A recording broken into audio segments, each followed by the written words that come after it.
రాష్ట్రాన్ని అప్పుల పాలు చేసిన కూటమి.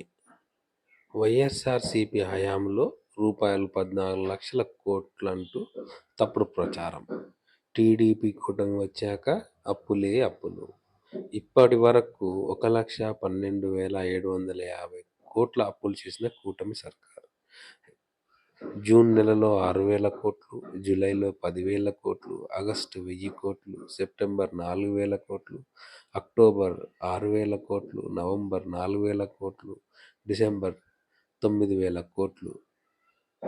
ప్రభుత్వం గ్యారంటీతో తెచ్చిన అప్పులు బ్యాంకుల నుంచి పౌర సరఫరాల సంస్థ పేరుతో జూన్లో 3,000 కోట్లు, జూలైలో 3,200 కోట్లు, డిసెంబర్లో 1,000 కోట్లు,